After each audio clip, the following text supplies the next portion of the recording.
Om Swastiastu. Selamat datang di channel Hindu Purana, channel yang khusus membahas tentang kisah-kisah Purana yang diambil dari sejarah peradaban Weda. Pada video kali ini, kami akan mengambil cerita tentang pertempuran Maharaj Dhruva melawan para yaksa.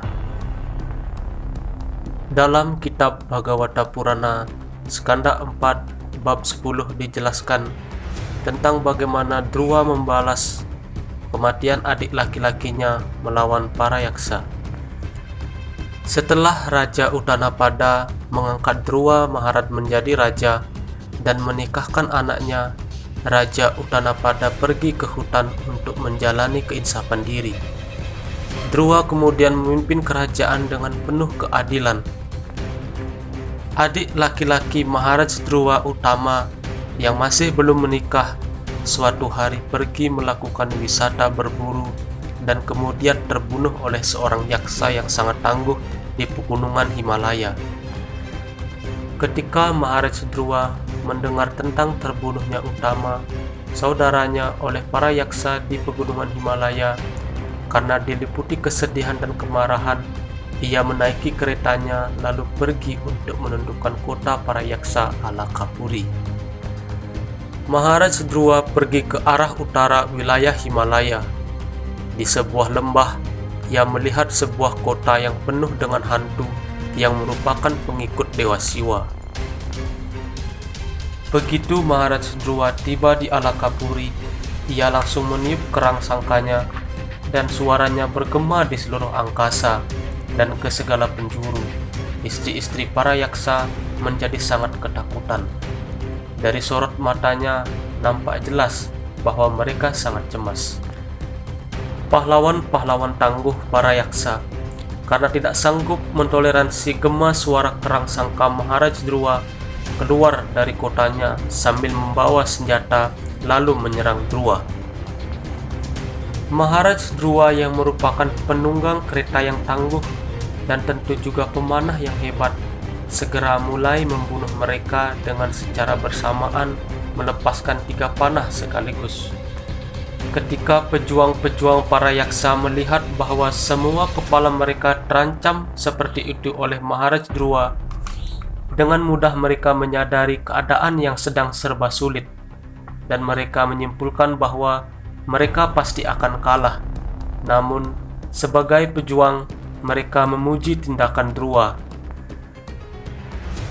Bagaikan ular yang tidak mampu mentoleransi jika diinjak oleh kaki seorang, para yaksa karena tidak tahan akan ketangguhan Maharaj Dhruva yang menakjubkan, melepaskan panah 2 kali lebih banyak, 6 panah dari tiap-tiap prajurit mereka, dan dengan demikian mereka memperlihatkan kekuatannya dengan gagah berani. Prajurit yaksa berkekuatan 130.000 semuanya sangat marah dan ingin mengalahkan ketangguhan Maharaj Dhruva yang menakjubkan. Dengan segala kekuatan mereka menghujani Maharaj Dhruva bersama kereta dan sainsnya dengan berbagai jenis panah berbulu, gada besi, pedang, trisula, lembing, tombak, dan senjata busundi. Maharaj Dhruva ditutupi seluruhnya oleh hujan senjata yang bertubi-tubi, bagaikan sebuah gunung yang diliputi oleh hujan deras. Semua sida dari susunan planet atas menyaksikan pertempuran itu dari langit, dan ketika mereka melihat Maharaj Dhruva ditutupi hujan panah yang dahsyat dari musuh, mereka berseru dengan riuh, "Cucu Manu, Dhruva sekarang kalah." Mereka meratap bahwa Maharaj Dhruva ibarat matahari dan sekarang ia telah terbenam dalam lautan para yaksa. Para yaksa yang berjaya untuk sementara berseru bahwa mereka telah mengalahkan Maharaj Dhruva. Namun, dalam pada itu, tiba-tiba kereta Dhruva muncul ibarat matahari yang tiba-tiba muncul dari dalam kabut asap. Busur dan panah Maharaj Dhruva melenting dan mendesing, membuat ciut nyali musuh-musuhnya. Ia mulai melepaskan panah bertubi-tubi, menghancurkan berbagai jenis senjata mereka, bagaikan tiupan angin yang memporak-porandakan kumpulan awan di langit. Panah-panah tajam yang dilepaskan dari busur Maharaj Dhruva menembus perisai dan badan musuh, ibarat petir yang dilepaskan oleh Raja Surga yang menghancurkan badan gunung. Kepala mereka yang terpotong-potong oleh panah Maharaj Dhruva terhias sangat indah dengan anting-anting dan sorban.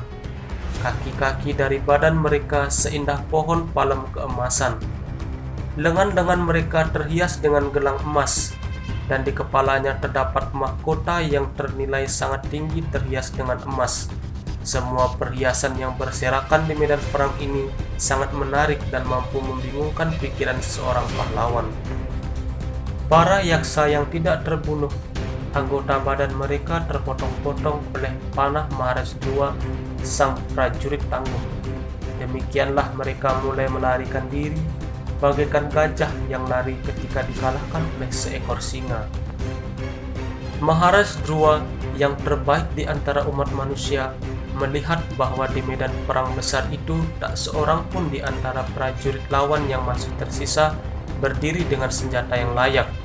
Kemudian ia ingin melihat kota Alakapuri, namun ia berpikir tak seorang pun mengetahui siasat para yaksa yang memiliki kekuatan mistik. Sementara itu, ketika Maharaj Dhruva yang ragu terhadap musuhnya yang memiliki kekuatan mistik sedang berbicara dengan saisnya, mereka mendengar suara gemuruh seolah-olah seluruh lautan ada di sana, dan mereka melihat bahwa dari angkasa ada badai debu besar mendatangi mereka dari segala penjuru. Dalam sekejap, seluruh angkasa diselimuti oleh awan tebal, dan terdengar guntur yang sangat keras, terjadi sambaran petir dan hujan sangat deras. Di antara curahan hujan itu terdapat darah, lendir, nanah, kotoran, air kencing, dan sumsum jatuh berserakan di hadapan Maharaj Dhruva beserta tubuh-tubuh yang jatuh dari langit.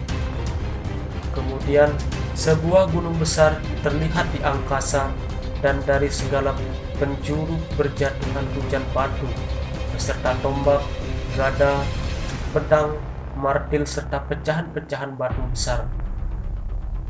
Dhruva juga melihat banyak ular besar dengan sorot mata marah menyemburkan api dan datang untuk menelannya, beserta gerombolan gajah gila, singa, dan macan. Kemudian, seolah-olah telah waktunya bagi peleburan seluruh dunia, gelombang laut yang dahsyat dengan buihnya dan suara bergemuruh datang di hadapannya. Menurut sifatnya, para yaksa yang jahat itu sangat keji, dan dengan kesaktian ilusi jahatnya, mereka bisa menciptakan banyak perwujudan aneh untuk menakut-nakuti orang bodoh. Ketika para resi agung mendengar bahwa Maharaj Dhruva diliputi oleh tipu muslihat ilusi mistik para raksasa, mereka segera berkumpul untuk memberi semangat yang bertuah kepadanya. Kemudian para resi berkata, "Wahai Dhruva, wahai putra Raja Utanapada, semoga personalitas Tuhan Yang Maha Esa yang widiwasa yang bernama Sringadharma yang membebaskan penderitaan para penyembahnya membunuh semua musuhmu yang mengancam. Nama suci Tuhan sehebat Tuhan sendiri. Karena itu, hanya dengan mengucapkan dan mendengar nama suci Tuhan, banyak orang dapat dilindungi sepenuhnya dari kematian yang kejam tanpa kesulitan. Dengan demikian, seorang penyembah Tuhan terselamatkan." Apa yang akan terjadi dengan Maharaj Dhruva setelah dinasihati oleh para resi akan kita saksikan di video berikutnya. Semoga bermanfaat. Om Santi Santi Santi Om.